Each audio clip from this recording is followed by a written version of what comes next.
विपक्षी दलों ने लोकसभा अध्यक्ष पद के लिए के सुरेश को अपना उम्मीदवार घोषित किया था, जबकि एनडीए ने ओम बिरला को नामांकित किया। अब तक सर्वसम्मति से चुने जाने वाला लोकसभा अध्यक्ष पद के लिए ये पहला चुनाव होगा। लेकिन क्या आप जानते हैं कि लोकसभा अध्यक्ष पद पर चयनित उम्मीदवार को कितना वेतन और क्या क्या सुविधाएं मिलती हैं? आइए जानते हैं। लोकसभा अध्यक्ष संसद के ही एक सदस्य होते हैं। ऐसे में उन्हें 1954 के संसद अधिनियम के तहत वेतन, भत्ते और पेंशन मिलती है। इस अधिनियम को दिसंबर 2010 में संशोधित किया गया था। इस विशेष अधिनियम के तहत लोकसभा स्पीकर को हर महीने 1 लाख रुपए का वेतन मिलता है। लोकसभा अध्यक्ष को 70,000 रुपए प्रति माह का निर्वाचन क्षेत्र भत्ता भी मिलता है। स्पीकर को उनके पूरे कार्यकाल के लिए संसदीय सत्र या अन्य समितियों की बैठक में हिस्सा लेने के दौरान 2,000 रुपए का दैनिक भत्ता मिलता है।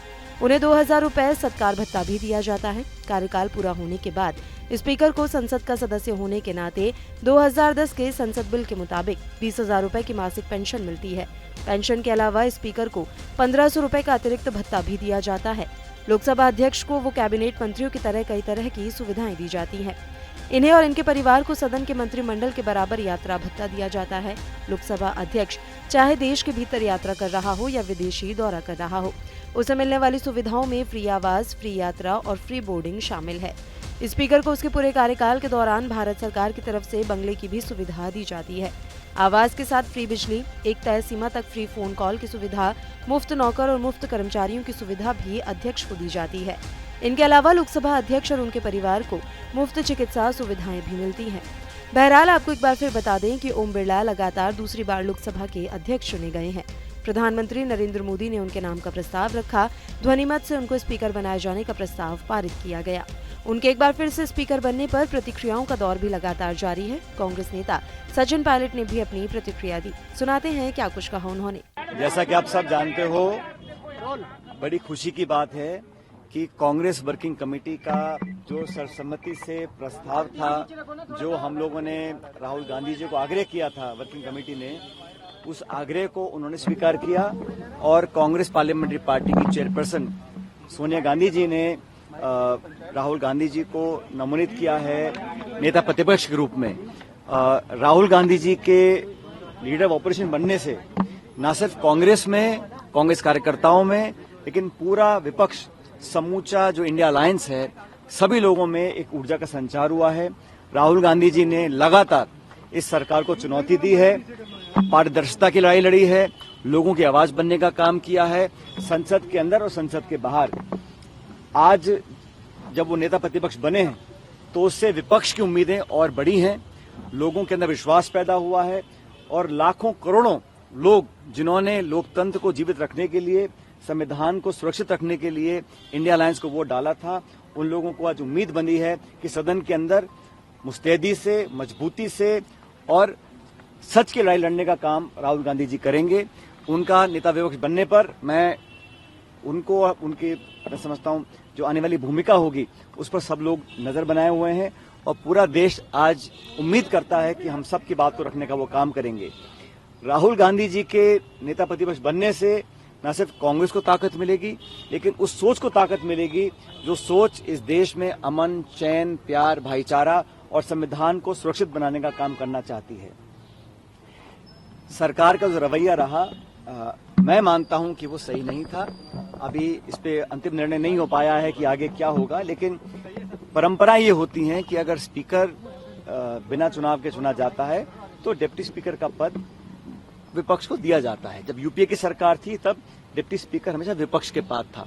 मुझे पता नहीं है कि इसमें अंतिम क्या निर्णय लिया गया है, लेकिन स्वस्थ परंपरा ये रही है, जब यूपीए के कार्यकाल था तो स्पीकर सत्ता पक्ष का था और डिप्टी स्पीकर विपक्ष का था। आपको हमारा ये वीडियो कैसा लगा, हमें कमेंट बॉक्स में जरूर बताएं। देश दुनिया की तमाम और यूपी उत्तराखंड की हर छोटी बड़ी खबरों के लिए न्यूज स्टेट चैनल को सब्सक्राइब करना ना भूलें। विपक्षी दलों ने लोकसभा अध्यक्ष पद के लिए के सुरेश को अपना उम्मीदवार घोषित किया था, जबकि एनडीए ने ओम बिरला को नामांकित किया। अब तक सर्वसम्मति से चुने जाने वाला लोकसभा अध्यक्ष पद के लिए ये पहला चुनाव होगा। लेकिन क्या आप जानते हैं कि लोकसभा अध्यक्ष पद पर चयनित उम्मीदवार को कितना वेतन और क्या क्या सुविधाएं मिलती हैं? आइए जानते हैं। लोकसभा अध्यक्ष संसद के ही एक सदस्य होते हैं। ऐसे में उन्हें 1954 के संसद अधिनियम के तहत वेतन, भत्ते और पेंशन मिलती है। इस अधिनियम को दिसंबर 2010 में संशोधित किया गया था। इस विशेष अधिनियम के तहत लोकसभा स्पीकर को हर महीने 1 लाख रुपए का वेतन मिलता है। लोकसभा अध्यक्ष को 70,000 रुपए प्रति माह का निर्वाचन क्षेत्र भत्ता भी मिलता है। स्पीकर को उनके पूरे कार्यकाल के लिए संसदीय सत्र या अन्य समितियों की बैठक में हिस्सा लेने के दौरान 2,000 रुपए का दैनिक भत्ता मिलता है। उन्हें 2,000 रुपए सत्कार भत्ता भी दिया जाता है। कार्यकाल पूरा होने के बाद स्पीकर को संसद का सदस्य होने के नाते 2010 के संसद बिल के मुताबिक 20,000 रुपए की मासिक पेंशन मिलती है। पेंशन के अलावा स्पीकर को 1,500 रुपए का अतिरिक्त भत्ता भी दिया जाता है। लोकसभा अध्यक्ष को वो कैबिनेट मंत्रियों की तरह कई तरह की सुविधाएं दी जाती हैं। इन्हें और इनके परिवार को सदन के मंत्रिमंडल के बराबर यात्रा भत्ता दिया जाता है। लोकसभा अध्यक्ष चाहे देश के भीतर यात्रा कर रहा हो या विदेशी दौरा कर रहा हो, उसे मिलने वाली सुविधाओं में फ्री आवास, फ्री यात्रा और फ्री बोर्डिंग शामिल है। स्पीकर को उसके पूरे कार्यकाल के दौरान भारत सरकार की तरफ से बंगले की भी सुविधा दी जाती है। आवास के साथ फ्री बिजली, एक तय सीमा तक फ्री फोन कॉल की सुविधा, मुफ्त नौकर और मुफ्त कर्मचारियों की सुविधा भी अध्यक्ष को दी जाती है। इनके अलावा लोकसभा अध्यक्ष और उनके परिवार को मुफ्त चिकित्सा सुविधाएं भी मिलती हैं। बहरहाल आपको एक बार फिर बता दें कि ओम बिरला लगातार दूसरी बार लोकसभा के अध्यक्ष चुने गए हैं। प्रधानमंत्री नरेंद्र मोदी ने उनके नाम का प्रस्ताव रखा। ध्वनिमत से उनको स्पीकर बनाए जाने का प्रस्ताव पारित किया गया। उनके एक बार फिर से स्पीकर बनने पर प्रतिक्रियाओं का दौर भी लगातार जारी है। कांग्रेस नेता सचिन पायलट ने भी अपनी प्रतिक्रिया दी। सुनाते हैं क्या कुछ कहा उन्होंने। जैसा कि आप सब जानते हो, बड़ी खुशी की बात है कि कांग्रेस वर्किंग कमेटी का जो सर्वसम्मति से प्रस्ताव था, जो हम लोगों ने राहुल गांधी जी को आग्रह किया था, वर्किंग कमेटी ने उस आग्रह को उन्होंने स्वीकार किया और कांग्रेस पार्लियामेंट्री पार्टी की चेयरपर्सन सोनिया गांधी जी ने राहुल गांधी जी को नमोनित किया है नेता प्रतिपक्ष के रूप में। राहुल गांधी जी के लीडर ऑफ ऑपोजिशन बनने से न सिर्फ कांग्रेस में, कांग्रेस कार्यकर्ताओं में, लेकिन पूरा विपक्ष, समूचा जो इंडिया अलायंस है, सभी लोगों में एक ऊर्जा का संचार हुआ है। राहुल गांधी जी ने लगातार इस सरकार को चुनौती दी है, पारदर्शिता की लड़ाई लड़ी है, लोगों की आवाज बनने का काम किया है, संसद के अंदर और संसद के बाहर।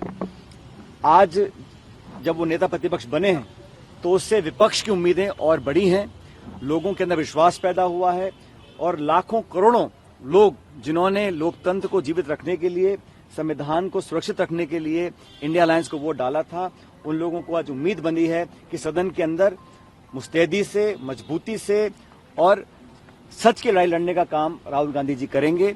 उनका नेता विपक्ष बनने पर मैं उनको, उनके मैं समझता हूं जो आने वाली भूमिका होगी उस पर सब लोग नजर बनाए हुए हैं और पूरा देश आज उम्मीद करता है कि हम सब की बात को रखने का वो काम करेंगे। राहुल गांधी जी के नेता प्रतिपक्ष बनने से न सिर्फ कांग्रेस को ताकत मिलेगी, लेकिन उस सोच को ताकत मिलेगी जो सोच इस देश में अमन, चैन, प्यार, भाईचारा और संविधान को सुरक्षित बनाने का काम करना चाहती है। सरकार का जो रवैया रहा, मैं मानता हूं कि वो सही नहीं था। अभी इस पे अंतिम निर्णय नहीं हो पाया है कि आगे क्या होगा, लेकिन परंपरा ये होती है कि अगर स्पीकर बिना चुनाव के चुना जाता है तो डिप्टी स्पीकर का पद विपक्ष को दिया जाता है। जब यूपीए की सरकार थी तब डिप्टी स्पीकर हमेशा विपक्ष के पास था। मुझे पता नहीं है कि इसमें अंतिम क्या निर्णय लिया गया है, लेकिन स्वस्थ परंपरा ये रही है, जब यूपीए के कार्यकाल था तो स्पीकर सत्ता पक्ष का था और डिप्टी स्पीकर विपक्ष का था। आपको हमारा ये वीडियो कैसा लगा हमें कमेंट बॉक्स में जरूर बताएं। देश दुनिया की तमाम और यूपी उत्तराखंड की हर छोटी बड़ी खबरों के लिए न्यूज़ स्टेट चैनल को सब्सक्राइब करना ना भूलें।